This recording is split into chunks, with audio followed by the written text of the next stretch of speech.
Welcome to Telugu first news. ముందుగా headlines చూద్దాం. Aqua రైతుల సమస్యలు పరిష్కరిస్తామని సీఎం చంద్రబాబు హామీ. నీటి కాలుష్య సమస్యలపై చర్యలు తీసుకుంటామన్న సీఎం. ధవళేశ్వరం నుంచి స్వచ్ఛమైన నీటి సరఫరా ప్రణాళిక. గ్రామీణ మౌలిక సదుపాయాల అభివృద్ధికి ప్రాధాన్యమన్న చంద్రబాబు. హైడ్రాపై దుష్ప్రచారం చేస్తున్న ప్రతిపక్షాలపై ఎంపీ చామల ఫైర్. చెరువులు, ప్రభుత్వ భూముల రక్షణే హైడ్రా లక్ష్యమన్న ఎంపీ. సీఎం వ్యాఖ్యలను వక్రీకరిస్తున్నారని ప్రతిపక్షాలపై విమర్శ. హైదరాబాద్ అభివృద్ధికి అందరూ సహకరించాలని సూచన.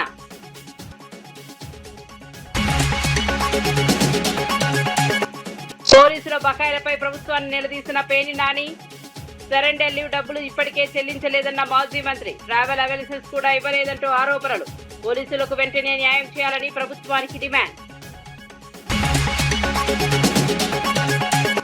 కవిత వ్యాఖ్యలపై ఘాటుగా స్పందించిన రఘునందన్ రావు. పూర్తి అవగాహన లేకుండా విమర్శలు చేస్తున్న ఎంపీ. సింగూరు సమస్యలపై బీఆర్ఎస్ సమాధానం చెప్పాలన్న రఘునందన్. వ్యక్తిగత విమర్శలు మానుకోవాలని రాజకీయ పార్టీలకు సూచన.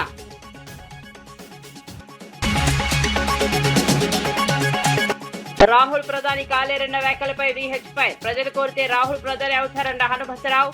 కులగణలపై కేంద్రం సమాధానం చెప్పాలన్న వీహెచ్. సామాజిక న్యాయం కోసం కాంగ్రెస్ పోరాటం కొనసాగుతుందన్న నేత. పశ్చిమ గోదావరి జిల్లా సిద్ధాంతం గ్రామంలో నిర్వహించిన మీ భూమి మీ హక్కు కార్యక్రమంలో ముఖ్యమంత్రి చంద్రబాబు నాయుడు పాల్గొన్నారు. ఈ సందర్భంగా ఆక్వా రైతుల సమస్యలను ప్రభుత్వం పరిష్కరిస్తుందని హామీ ఇచ్చారు. నీటి కాలుష్యం కారణంగా రైతులు ఎదుర్కొంటున్న ఇబ్బందులను గుర్తించి చర్యలు తీసుకుంటామని తెలిపారు. ధవళేశ్వరం బ్యారేజ్ నుంచి స్వచ్ఛమైన తాగునీరు అందించేందుకు ప్రణాళికలు సిద్ధం చేస్తున్నామని చెప్పారు. జిల్లాలోని ప్రధాన రహదారులను సిమెంట్ రోడ్లుగా అభివృద్ధి చేయనున్నట్లు వెల్లడించారు. గ్రామీణ ప్రాంతాల మౌలిక వస్తువుల అభివృద్ధికి ప్రభుత్వం ప్రత్యేక ప్రాధాన్యమిస్తోందన్నారు. రైతుల సంక్షేమం, మౌలిక సదుపాయాల కల్పన, జీవన ప్రమాణాల మెరుగుదల లక్ష్యంగా ముందుకు సాగుతున్నామని ముఖ్యమంత్రి పేర్కొన్నారు. ఇంపోర్ట్ చేయకుండా పోవడం, ఇంకో పక్క ఇక్కడ ఉత్పత్తి చేసి చేపలకు ఆహారంలో కలిపి చిన్న చేపల్ని ఎక్స్పోర్ట్ చేయడం, దీనివల్ల ఫీడ్ రేట్ కూడా పెరిగింది. అందుకే నేను మొన్న మంత్రికి చెప్పాం ఈ సమస్య పరిష్కారం చేయమని. తొందరలోనే సమస్య పరిష్కారం చేస్తారని ఆశిస్తున్నా. ఇంకో పక్క కలెక్టర్ గారు ఉన్నారు, నాగవాణి గారు. ఈ జిల్లాలో పండించే అక్వా మీరు చూస్తే చేపల్లో ఏది కూడా వేస్ట్ కాదు. ఎముకల దగ్గర నుంచి ప్రోటీన్ తీయచ్చు. చేప దీంట్లో నుంచి మనం ఏదైతే డ్రైన్స్ లో ఇస్తున్నామో అందులో నుంచి న్యూట్రాసిటికల్ వాల్యూస్ ఉన్నాయి, ఫార్మాసిటికల్ వాల్యూలు ఉన్నాయి. అనేక రకాలైనటువంటి ఔషధాలు తయారు చేసుకునే అవకాశం ఉంది. ఇలాంటివన్నీ కూడా ఎగ్జామిన్ చేస్తున్నాం. రాబోయే రోజుల్లో ఈ జిల్లా పొల్యూషన్ కంట్రోల్ కావాలి.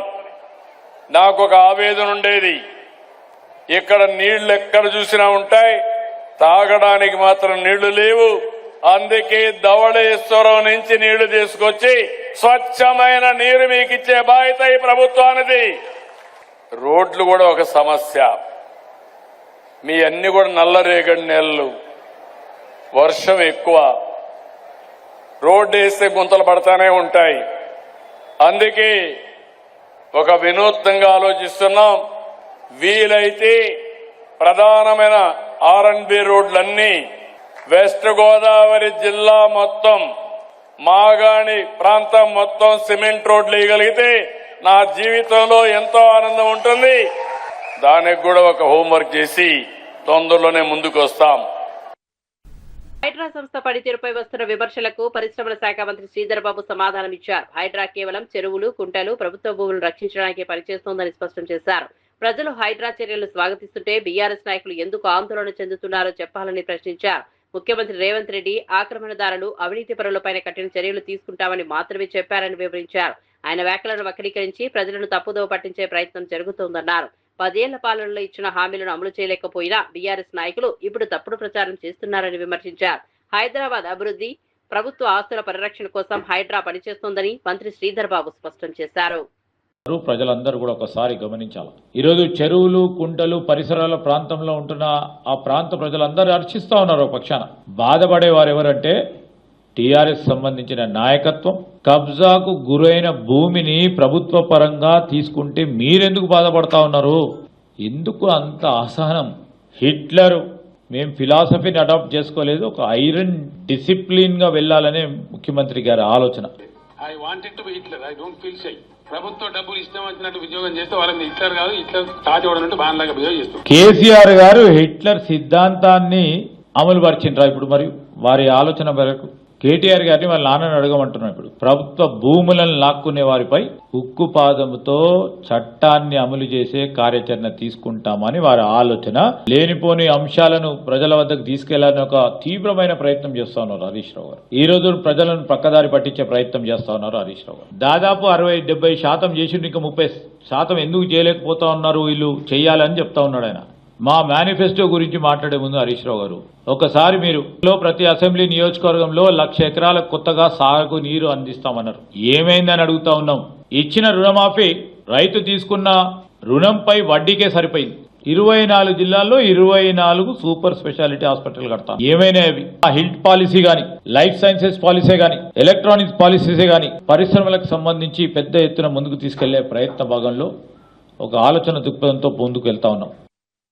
న్యూఢిల్లీలో జరిగిన ఇండియా కూటమి కీలక సమావేశంలో ప్రతిపక్ష పార్టీల ఐక్యతపై విస్తృత చర్చ జరిగింది. దేశంలో ప్రజాస్వామ్య విలువలను బలోపేతం చేయాలంటే అన్ని భాగస్వామ్య పార్టీలు సమన్వయంతో ముందుకు సాగాల్సిన అవసరం ఉందని నేతలు అభిప్రాయపడ్డారు. కాంగ్రెస్ అధ్యక్షుడు మల్లికార్జున ఖర్గే మాట్లాడుతూ కేంద్ర ప్రభుత్వ విధానాలపై ఉమ్మడిగా పోరాటం కొనసాగిస్తామని తెలిపారు. రాబోయే ఎన్నికలు జాతీయ అంశాలపై సంయుక్త కార్యాచరణను రూపొందించాలని సమావేశంలో నిర్ణయించారు. ప్రజాస్వామ్య పరిరక్షణ, రాజ్యాంగ విలువలు కాపాడమే ప్రధాన లక్ష్యమని నేతలు పేర్కొన్నారు. దేశవ్యాప్తంగా ప్రజా సమస్యలను ఉమ్మడిగా ప్రస్తావిస్తూ బలమైన ప్రత్యామ్నాయం చూపించేందుకు కూటమి కట్టుబడి ఉందని వెల్లడించారు. సమావేశం అనంతరం అన్ని పార్టీలు కలిసి పనిచేయాలని పిలుపునిచ్చాయి.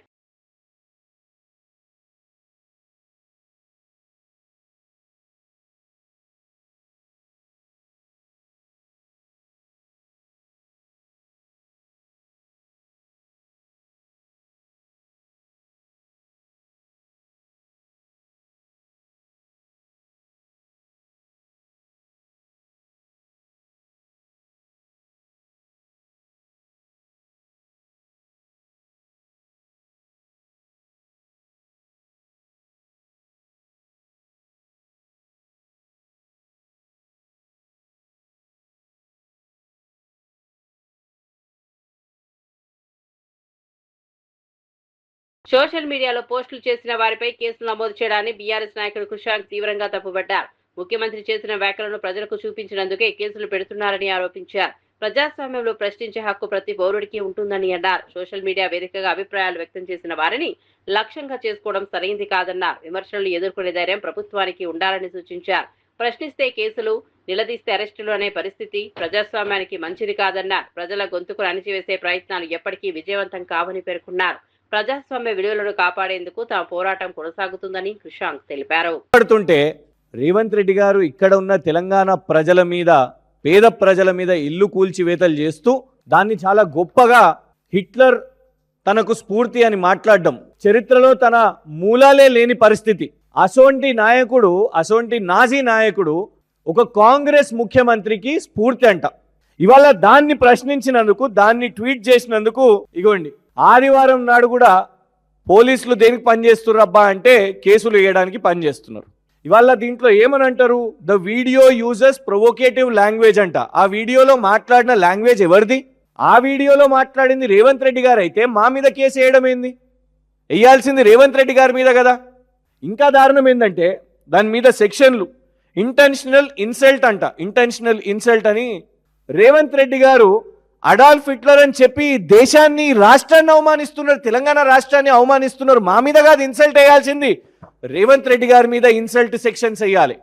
ఇంకా దారుణం ఏంటంటే ఇందులో చివరి లైన్ ఏమని రాస్తారంటే, ఎస్పీ ఐపీఎస్ హర్షవర్ధన్ గారు cyber crime department, cyber security bureau అని ఒకటి ఏర్పాటు చేశారు. ఇది సైబర్ క్రైమ్ కాదు, ఇది సైబర్ డ్యామేజ్ కంట్రోల్ బ్యూరో లాగా నడుస్తున్నది. ఇది cyber damage control. Revanth Reddy గారు చేసే వ్యాఖ్యలను ఎవరు కూడా రాష్ట్రంలో ప్రశ్నించొద్దు అని, అది మీడియా వాళ్ళైనా. ముఖ్యమంత్రి రేవంత్ రెడ్డి వ్యవహార శైలిపై బీఆర్ఎస్ నాయకుడు వై సతీష్ రెడ్డి ఘాటు వ్యాఖ్యలు చేశారు. ప్రజాస్వామ్యానికి విరుద్ధంగా వ్యవహరిస్తున్నారని ఆరోపించారు. ప్రజల అభిప్రాయాలను అణిచివేసే ధోరణి మంచిది కాదన్నారు. అధికారంలో ఉన్న వారు విమర్శలను స్వీకరించాల్సిందే, కానీ భిన్నాభిప్రాయాలను అణిచివేయకూడదని సూచించారు. రాష్ట్రంలో రాజకీయ వాతావరణం ఆందోళనకరంగా మారుతోందని పేర్కొన్నారు. ప్రజాస్వామ్య వ్యవస్థలో ప్రతి ఒక్కరికి అభిప్రాయ స్వేచ్ఛ ఉండాలని అన్నారు. ప్రభుత్వం తన వైఖరిని మార్చుకుని ప్రజల సమస్యలపై దృష్టి పెట్టాలని సూచించారు. ప్రజల తీర్పే అంతిమమని అధికార అహంకారం ఎప్పటికీ నిలవదని సతీష్ రెడ్డి పేర్కొన్నారు. లేకుండా ఒక ముఖ్యమంత్రి సాడిస్టిక్ ప్లెజర్తోని మొన్న ఇంటర్వ్యూలో ఏం చెప్తాడు, నా డిమాలిషన్స్ ఇరాక్తో మీరు కంపేర్ చేసుకోండి అంటాడు. ఏ ముఖ్యమంత్రి అన్నా సిగ్గున్న ముఖ్యమంత్రి ఇట్లా మాట్లాడతాడా?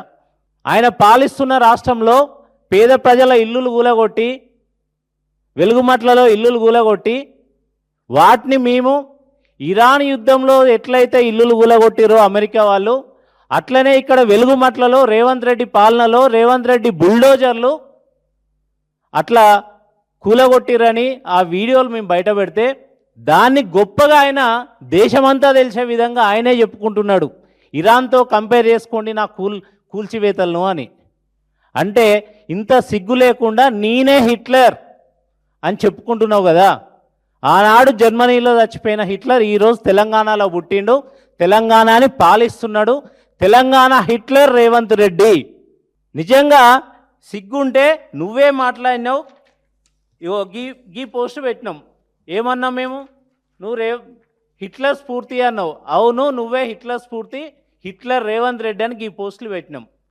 దీని మీద కేసులు పెట్టారు. ఇగో మళ్ళీ చెప్తున్నాం, నువ్వు హిట్లర్ రేవంత్ రెడ్డి. పాఠశాలల సంఖ్యను 27,000 నుంచి 4,000కే పరిమితం చేస్తామన్న ముఖ్యమంత్రి రేవంత్ రెడ్డి వ్యాఖ్యలపై టీఆర్ఎస్ అధినేత్రి కల్వకుంట్ల కవిత తీవ్రంగా స్పందించారు. ఈ నిర్ణయం విద్యా వ్యవస్థపై ప్రభుత్వ వైఖరిని స్పష్టంగా చూపిస్తోందని విమర్శించారు. పేదలు, గ్రామీణ ప్రాంతాల విద్యార్థులు, ముఖ్యంగా బాలికలకు విద్యను దూరం చేసే విధానాలు అమలు చేస్తున్నారని ఆరోపించారు. ప్రభుత్వ పాఠశాలలు తగ్గించడం వల్ల లక్షలాది మంది విద్యార్థుల భవిష్యత్తు ప్రమాదంలో పడుతుందని అన్నారు. విద్యను హక్కుగా కాకుండా భారంగా చూస్తున్నారని విమర్శించారు. ప్రభుత్వ విద్యను బలోపేతం చేయాల్సిన సమయంలో పాఠశాలలను తగ్గించే ఆలోచన చేయడం సరైంది కాదన్నారు. విద్యారంగాన్ని కాపాడేందుకు ప్రజలంతా అప్రమత్తంగా ఉండాలని కవిత పిలుపునిచ్చారు. పెట్టే పరిస్థితి వస్తుంది. అన్నిటికన్నా ఎక్కువ ఏమవుతుందంటే ఆడపిల్లల చదువు మాత్రం విపరీతమైన దెబ్బ పడుతుంది. ముఖ్యమంత్రి గారు నేను హిట్లర్ అని చెప్పుకుంటున్నాడు. మీరు హిట్లరే, కానీ హిట్లర్ కన్నా ఎక్కువ మీరు తాలిబాన్. ఎందుకంటే తాలిబాన్లు కూడా కేవలం ఆడపిల్లల చదువు మీద రిస్ట్రిక్షన్స్ పెట్టి వాళ్ళు చదువుకోకుండా చేసారు.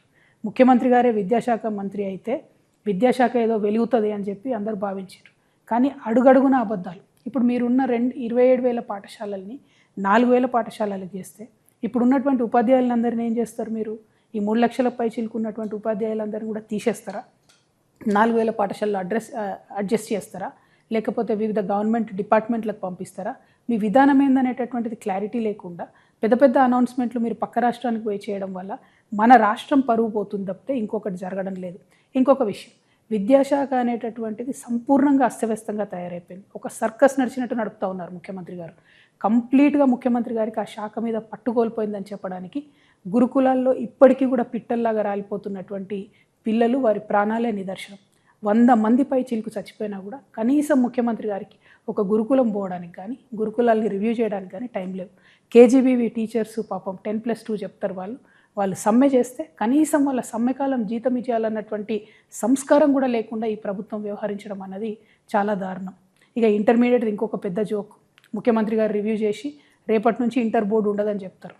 ఈయన రివ్యూ చేసిన 2 రోజులకే ఇంటర్మీడియట్ బోర్డు వాళ్ళు ఇంటర్మీడియట్ నుంచి అఫిలియేషన్ ఇస్తాం, అప్లికేషన్ పెట్టుకోండి అంటే కోకొల్లలుగా ప్రైవేట్ వాళ్ళు అఫిలియేషన్ పెట్టుకుంటారు. ఈ 2 గొడవలు అవుతున్నటువంటి సందర్భాల్లో మళ్ళీ ఒక స్టేట్మెంట్ వస్తుంది, లేదు ఈ సంవత్సరం ఇంటర్మీడియట్ బోర్డు కొనసాగుతుంది, నెక్స్ట్ ఇయర్ 10+2 విధానం వస్తుంది అని చెప్పి. ఆ గొడవ అవుతుంటే ఇప్పటి వరకు ఇవాళ స్కూల్స్ స్టార్ట్ అయ్యి intermediate colleges, junior colleges start అయ్యి 7-8 డేస్ అవుతుంది. June 1st స్టార్ట్ అయినాయి. ఇప్పటి వరకు కూడా ప్రభుత్వ ఇంటర్మీడియట్ జూనియర్ కాలేజీలకు కూడా అఫిలియేషన్ ఇవ్వలేదు. అంటే అఫిలియేషన్ లేకుండా ఈ రాష్ట్రంలో ప్రైవేటు ప్రభుత్వ జూనియర్ కాలేజీలు ఫంక్షనింగ్ స్టార్ట్ చేసినాయి. అంటే ఇది ఏం వ్యవస్థ అసలు? ఎందుకోసం వచ్చింది ఇటువంటి వ్యవస్థ? ఇంత కన్ఫ్యూజన్ ఎందుకు? అంటే ప్రైవేట్ కాలేజ్ వాళ్ళకు డైరెక్ట్గా ఫీజులు పెంచుకునేటటువంటి ఒక విధానాన్ని మీరు ఓపెన్ చేస్తున్నారు. GO 7ని తక్షణమే రద్దు చేయాలి. ఖచ్చితంగా ఫీ రీఎంబర్స్మెంట్ కూడా మీరు ఇమీడియట్గా ఇంప్లిమెంట్ చేయాలి. ఇవన్నీ ఒక ఎత్తు అయితే మేము పేరెంట్స్ తరఫున అనేక రోజుల నుంచి అడుగుతున్నాం. జూన్ మాసం వస్తుంది, జూన్ లోపల మీరు ఫీ నియంత్రణ చట్టం తీసుకురండి. ఎందుకంటే ప్రైవేట్ పాఠశాలలు 50% నుంచి మొదలు పెడితే 150% వరకు కూడా ఫీజులు పెంచినటువంటి పరిస్థితి కనపడతా ఉన్నది. హైదరాబాద్ మహానగరంలో అయితే మరీ అస్తవ్యస్తంగా ఉందని అడిగితే ఇంతవరకు కూడా ప్రభుత్వం ఫీ నియంత్రణ చట్టం మీద కనీసం డిస్కషన్ కూడా చేయలేదు. అంటే ఈ సంవత్సరం కూడా ఫీజు నియంత్రణ చట్టం లేకపోతే లక్షలాది మంది పేరెంట్స్ మీద విపరీతమైన బర్డెన్ పడుతుంది. నేను ముఖ్యమంత్రి గారిని మళ్ళీ చివరిసారిగా ఒకటే అడుగుతా ఉన్నాను, ఫస్ట్ గురుకులాలను పట్టించుకోండి, 2 ప్రభుత్వ పాఠశాలలను మూసేసేటటువంటి ప్రయత్నాన్ని మానుకోండి, ఫీజు రియంబర్స్మెంట్ డబ్బుల్ని ఇమ్మీడియట్గా రిలీజ్ చేయండి, జూనియర్ కాలేజెస్ అఫిలియేషన్ చేయండి, డిగ్రీ కాలేజ్లో సిలబస్లో ఉన్నటువంటి కన్ఫ్యూజన్ని దూరం చేయండి. అన్నిటికన్నా మించి ఫీజు నియంత్రణ చట్టాన్ని తక్షణమే ఈ మాసంలో 15వ తారీఖు లోపల స్కూల్స్ రిలీజ్ అవుతున్నాయి కాబట్టి, ఓపెన్ అవుతూ ఉన్నాయి కాబట్టి అంత లోపల చట్టం తీసుకురండి. ఇవన్నీ చేయకుండా విద్యను నాశనం చేసేటటువంటి ప్రయత్నాల్ని మానుకోండి. విద్యను నాశనం చేస్తే భవిష్యత్ తరం తెలంగాణ దెబ్బతింటదనే విషయాన్ని చిత్తశుద్ధితో గమనించాలి. Thank you. బీహార్లో జరిగిన రోడ్డు ప్రమాద బాధితులకు ఆంధ్రప్రదేశ్ ప్రభుత్వం యుద్ధ ప్రాతిపదికన సహాయక చర్యలు చేపట్టింది. సీఎం ఆదేశాల మేరకు సీఎంఓ ఢిల్లీ, ఆంధ్ర భవన్, బీహార్ అధికారుల సమన్వయంతో సహాయక కార్యక్రమాలు కొనసాగుతున్నాయని మంత్రి ఆనం రామనారాయణ రెడ్డి తెలిపారు. మృతదేహాల తరలింపునకు ప్రత్యేక విమానం ఏర్పాట్లు చేసినట్లు వెల్లడించారు.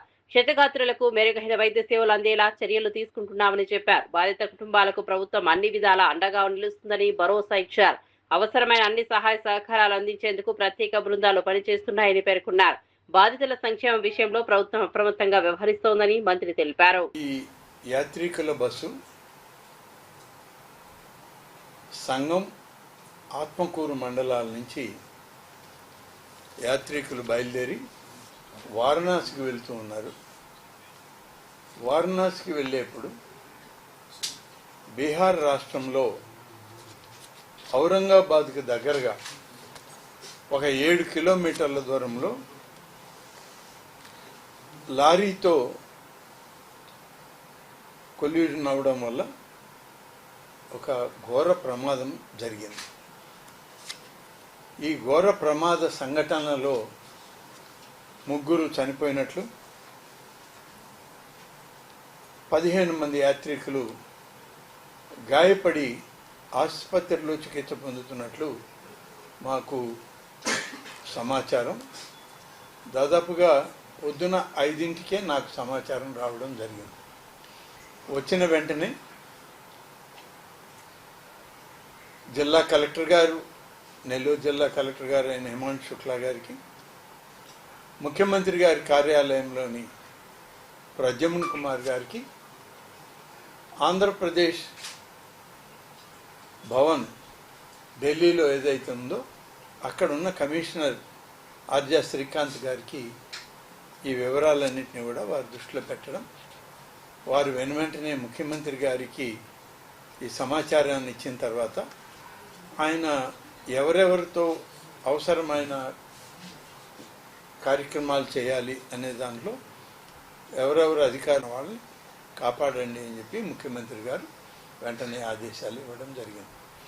ఆ తర్వాత మన అధికారులు బీహార్ అధికారులతో మాట్లాడడం, బీహార్లో ఉన్నటువంటి మన రాష్ట్రానికి సంబంధించిన తెలుగు అధికారులతో కూడా వెంటనే స్పందించి వాళ్ళకి చెప్పిన వెంటనే వాళ్ళు కూడా దీని మీద స్పందించడం జరిగింది.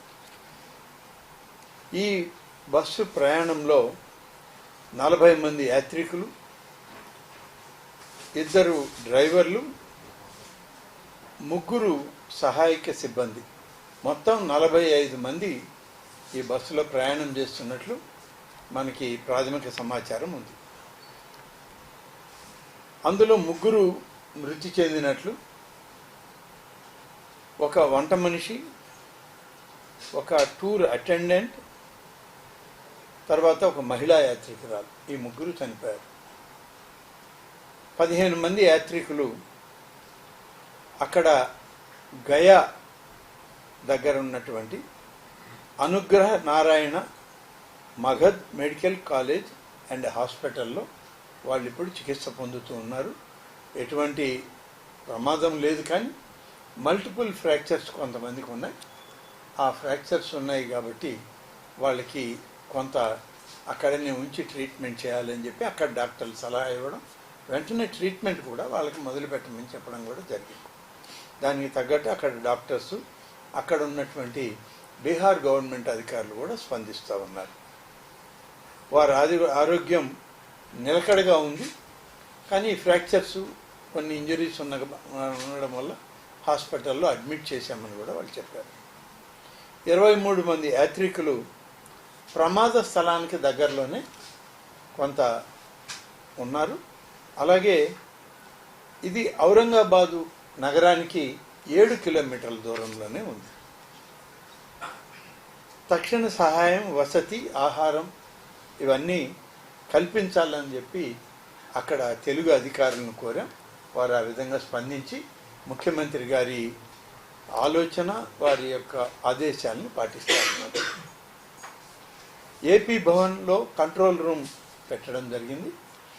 గాయపడిన యాత్రికులు, వారి కుటుంబ సభ్యులు మరియు స్థానిక అధికారులతో నిరంతరం అక్కడ సమన్వయం చేసుకోవడం కూడా జరుగుతుంది. ఈ విధంగా చేస్తూ ఈరోజు ప్రభుత్వం కూడా దీనికి ఒక నెల్లూరు జిల్లా కలెక్టర్ గారు రాహుల్ గాంధీ దేశ ప్రధాని కాలేరంటూ కేంద్ర మంత్రి కిషన్ రెడ్డి చేసిన వ్యాఖ్యలను మాజీ ఎంపీ వి హనుమంతరావు తీవ్రంగా ఖండించారు. ప్రజలు ఓట్లు వేస్తే రాహుల్ గాంధీ తప్పకుండా ప్రధాని అవుతారని స్పష్టం చేశారు. కిషన్ రెడ్డి జ్యోతిష్యాలు చెప్పడం మానేసి ప్రజా సమస్యలపై దృష్టి పెట్టాలని సూచించారు. దేశంలో బీసీలకు జరుగుతున్న అన్యాయంపై కేంద్ర ప్రభుత్వం సమాధానం చెప్పాలని డిమాండ్ చేశారు. సుప్రీంకోర్టు సూచించినప్పటికీ కులగన నిర్వహించకపోవడం అన్యాయమన్నారు.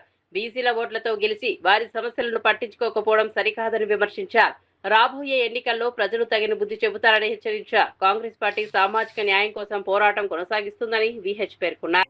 వచ్చే ఎన్నికల్లో నువ్వు ఎట్లా గెలుస్తావు మేము కూడా చూస్తాం. ప్రతి బీసీ వాళ్ళకు చెప్తాం, అరే ఎట్టి పరిస్థితుల్లో ఈసారి సికింద్రాబాద్ సీటులో కిషన్ రెడ్డిని గెలవకుండా చూడడానికి పూర్తి ప్రయత్నం చేస్తాం.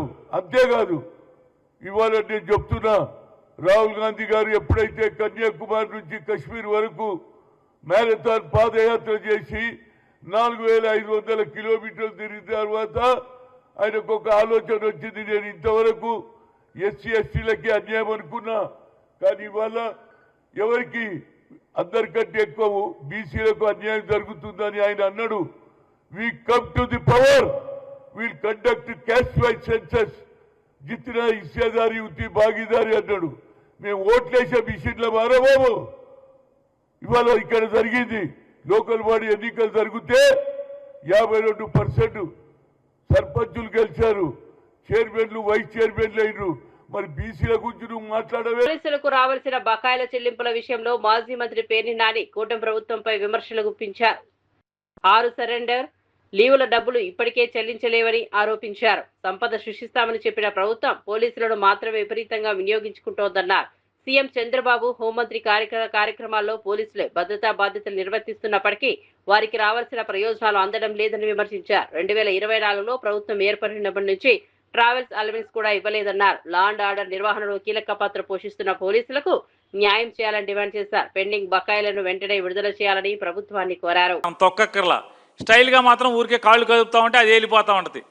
చూసేవాడికి మాత్రం వీళ్ళు తొక్కేస్తున్నారు, ఎమ్మ తొక్కుతున్నారు అనుకుంటారు. ఆ బ్యాటరీ సైకిల్ చుట్టూ మొత్తం సైకిళ్ళు వేసుకుని తొక్కేది ఎవడంటే పోలీసులు, చుట్టూ పోలీసులే. ఆవిడకు 12 సైకిళ్ళు పోలీసులు, ఇతనికి ఒక 50 సైకిళ్ళు పోలీసులు, మొత్తం పోలీసులు. మీరు సైకిల్ మీద షూటింగ్ చేసుకుంటా కూడా ఈ పోలీసులు కావాలి, కానీ వాళ్ళకి ఇవ్వాల్సిన మిత్రం వాళ్ళకి ఇవ్వరు. ట్రావెల్ అలవెన్స్ టీఏలు 2024 నుంచి మీరు ప్రమాణ స్వీకారం చేసిన దగ్గర నుంచి ఇవాళ దాకా టీఏ నయా పైసా పోలీసులకు ఇచ్చారు ఎవరికన్నా? ఏ పోలీస్ కానిస్టేబుల్స్కైనా టీఏ మీరు ఇచ్చారా ఇంతవరకు? లా అండ్ ఆర్డర్లో పనిచేస్తే నెలకు 1500 రూపాయలు అంటే దాదాపుగా 36,000 సంవత్సరానికి. ముఖ్యమంత్రి రేవంత్ రెడ్డి చేసిన వ్యాఖ్యలపై బీఆర్ఎస్ నాయకుడు జగన్ తీవ్ర స్థాయిలో విమర్శలు గుప్పించారు. ప్రపంచ చరిత్రలో కోట్లాది మంది ప్రాణాలు తీసిన హిట్లర్ గా స్ఫూర్తిగా చెప్పడం ప్రమాదకరమని అన్నారు. ప్రజాస్వామ్య వ్యవస్థలో ఇలాంటి వ్యాఖ్యలు ఆందోళన కలిగిస్తున్నాయని పేర్కొన్నారు. తెలంగాణ ప్రజల హక్కులు, స్వచ్ఛలపై ముప్పు ఏర్పడే పరిస్థితులు కనిపిస్తున్నాయని ఆరోపించారు. అధికారంలో ఉన్నవారు బాధ్యతాయుతంగా మాట్లాడాలని సూచించారు. ప్రజల విశ్వాసాన్ని కాపాడాల్సిన నాయకులు వివాదాస్పద వ్యాఖ్యలకు దూరంగా ఉండాలన్నారు. రాష్ట్ర భవిష్యత్తు కోసం ప్రజలు అప్రమత్తంగా ఉండాల్సిన అవసరం ఉందని తెలిపారు. ప్రజాస్వామ్య విలువలను కాపాడేందుకు బీఆర్ఎస్ పోరాటం కొనసాగిస్తుందని పేర్కొన్నారు. హతమార్చినటువంటి హంతకుడు ఎవరైనా ఉన్నారంటే అది అడాల్ఫ్ హిట్లర్ మాత్రమే. జర్మనీలో ఉన్నటువంటి లక్షలాది మంది వికలాంగులని పట్టుకొచ్చి గ్యాస్ ఛాంబర్లలో వాళ్ళందరినీ కూడా బంధించి 100/100 గ్యాస్ ఛాంబర్లలో కూడా బంధించి సైనైడ్ గ్యాస్ని విడుదల చేసి లక్షలాది మంది వికలాంగులను చంపిండు. రాక్షసుడు, మానవజాతి చరిత్రలో చూడనటువంటి రాక్షసుడు అడాల్ఫ్ హిట్లర్. అట్లాంటి హిట్లర్ ఈరోజు మన రాష్ట్ర ముఖ్యమంత్రి రేవంత్ రెడ్డి గారికి స్ఫూర్తి అని ఆయన పబ్లిక్గా స్టేట్మెంట్ ఇస్తూ ఉన్నాడంటే మన తెలంగాణ ప్రజలు ఎంత ప్రమాదకరమైన పరిస్థితిలో ఉన్నారనేది ఈరోజు రాష్ట్ర ప్రజలందరూ కూడా చర్చించుకుంటున్నటువంటి పరిస్థితి చూస్తూ ఉన్నాం. ఈరోజు హామీలను నిలబెట్టుకోలేనటువంటి పరిస్థితులలో, గ్యారంటీలను అమలు చేయలేనటువంటి పరిస్థితులలో ఈరోజు ప్రజలను బెదిరించేటువంటి ఇట్లాంటి పరిస్థితులను కల్పించే సంగారెడ్డిలో మీడియా సమావేశం నిర్వహించిన ఎంపీ రఘునందన్ రావు కవిత వ్యాఖ్యలపై తీవ్రంగా స్పందించారు. పూర్తి అవగాహన లేకుండా విమర్శలు చేయడం తగదన్నారు. మెదక్, జహీరాబాద్ నియోజకవర్గాల వివరాలే తెలియకుండా మాట్లాడుతున్నారని విమర్శించారు. సింగూరు నీటి సమస్యలపై గతంలో బీఆర్ఎస్ ప్రభుత్వం ఏం చేసిందో చెప్పాలని ప్రశ్నించారు. 10 ఏళ్ల అధికారంలో ఉన్నప్పటికీ ప్రజలకు ఉపయోగపడే అభివృద్ధి కార్యక్రమాలు చేపట్టలేదని ఆరోపించారు. కుటుంబ రాజకీయాల ద్వారా పదవులు పొందిన వారు ప్రజలకు రీతులు చెప్పడం సరికాదన్నారు. బీఆర్ఎస్ పార్టీ భవిష్యత్తుపై ప్రజల్లో నమ్మకం లేదని పేర్కొన్నారు. తెలంగాణ అభివృద్ధికి కాంగ్రెస్, బీజేపీ కలిసి పనిచేయాలని సూచించారు. రాజకీయ లబ్ధి కోసం వ్యక్తిగత విమర్శలు మానుకోవాలని రఘునందన్ రావు హితవు పలికారు. ఏం చేసిండు మీరు? ఆయన ఒక్కరోజైనా సంగారెడ్డి జిల్లా పరిషత్ మీటింగ్ వచ్చిండా? ఒక్కరోజైనా మెదక్ జిల్లా పరిషత్ మీటింగ్ వచ్చిండా? దుబ్బాకకు ఒక ఆడియో ఆఫీస్ ఇచ్చిర్రా? పటాన్చెరుకు ఒక ఆడియో ఆఫీస్ ఇచ్చిర్రా? రామాయణపేటకు ఒక ఆడియో ఆఫీస్ ఇచ్చిర్రా? ఏం చేసిరు మీరు? మీ కుటుంబం బాగుపడేందుకు, మీ సొంత ఆస్తులు పెంచుకోవడం కోసం మీరు ప్యాలెస్లు కట్టుకోవడానికి పనిచేసిరు తప్ప మేమంతా ఒళ్ళు ఊనం చేసుకొని తెచ్చినాం తెలంగాణ. కాబట్టి కవిత గారు ఎవడో ఏదో రాసిస్తే జహీరాబాద్కు బుల్లెట్ ట్రైన్ రాకపోతే రఘునందన్ ఎందుకు మాట్లాడతలేడు? నేను జహీరాబాద్ ఎంపీ కాదు, అయినా మెంబర్ ఆఫ్ పార్లమెంట్ గా నువ్వు తీసుకురా. మొదటి డిపిఆర్ లో జహీరాబాద్కు బుల్లెట్ ట్రైన్ ఉందని మాట్లాడినావు కదా అబద్ధాలు. నువ్వు తీసుకురా కాగితం, బుల్లెట్ ట్రైన్ నేను మంజూరు చేసుకొస్తా. ఎన్నడన్నా భారత ప్రభుత్వం జహీరాబాద్కు బుల్లెట్ ట్రైన్ ఇస్తానని ఎవరైనా ప్రకటించిన ప్రకటన ఉంటే తీసుకురా, తప్పకుండా జహీరాబాద్కు బుల్లెట్ ట్రైన్ రఘునందన్ రావు తెస్తాడు. ఏది పడితే అది మాట్లాడి వ్యక్తుల వ్యక్తిత్వాన్ని హరణం చేసేటువంటి కార్యక్రమం పెట్టి నోరున్నది కదా, ఏది పడితే అది మాట్లాడదాం. హైదరాబాద్ ను ముంపు ప్రమాదాలు, అక్రమ కబ్జాల నుంచి రక్షించడానికే ముఖ్యమంత్రి రేవంత్ రెడ్డి హైడ్రా సంస్థను ఏర్పాటు చేశారని కాంగ్రెస్ ఎంపీ చామల కిరణ్ కుమార్ రెడ్డి స్పష్టం చేశారు. ప్రతిపక్షాలు ఉద్దేశపూర్వకంగా తప్పుడు ప్రచారం చేస్తున్నాయని విమర్శించారు. సీఎం వ్యాఖ్యలను వక్రీకరించి ప్రజలను తప్పుదో పట్టించే ప్రయత్నం జరుగుతోందన్నారు. హైడ్రా లక్ష్యం చెరువులు, కుంటలు, ప్రభుత్వ భూములను రక్షించడమేనని తెలిపారు. అభివృద్ధి కార్యక్రమాలను రాజకీయ రంగు పొలమరడం సరికాదన్నారు. హైదరాబాద్ భవిష్యత్తును దృష్టిలో పెట్టుకుని ప్రభుత్వం కఠిన నిర్ణయాలు తీసుకుంటోందని చెప్పారు. నగర అభివృద్ధి కోసం ప్రతిపక్షాలు కూడా సహకరించాలని సూచించారు. ప్రజా ప్రయోజనాల కోసం పనిచేస్తున్న సంస్థలపై అనవసర విమర్శలు మానుకోవాలని చామల పేర్కొన్నారు. బీజేపీలను మీరే అంటారు, పుట్టినప్పటి నుంచి మెట్టినప్పటికీ ఏదో ఒకటి చేయాలి కదా. ఒక సామాన్య కుటుంబం నుంచి మిమ్మల్ని తెలంగాణ ప్రజలు ఈ స్థాయికి తెచ్చిర్రు. మీరు ఏ పార్టీలో పుట్టిరు, ఏ పార్టీలో పోయేది అనేది సమాజానికి సంబంధం లేదు. మీరు ఏ పార్టీలో పుట్టినా, ఏ పార్టీలో పోయినా ఈ మధ్యన మీకు వచ్చే అధికారం ఇచ్చినటువంటి ప్రజల కోసం ఏం చేసిర్రు? ఈ తెలంగాణలో 10 సంవత్సరాలలో కేసీఆర్ దోచుకపోతుంటే ఢిల్లీలో కూర్చొని నిమ్మకు నీరెత్తినట్టు ఎందుకుర్రు? మీ మీద ఏం ప్రెజర్ ఉంది? ఇవాళ మిమ్మల్ని కాంగ్రెస్ పార్టీకి అడ్రస్ ఉందా, అడ్రస్ లేదా అనేది తెలంగాణ ప్రజలు చేసినటువంటి ఓటింగ్ వల్లనే ఈరోజు ముఖ్యమంత్రి అయిన రేవంత్ రెడ్డి గారు. ఈరోజు మీరు కూడా బీజేపీ పార్టీలో గతంలో మరిన్ని అప్డేట్స్ కోసం చూస్తూనే ఉండండి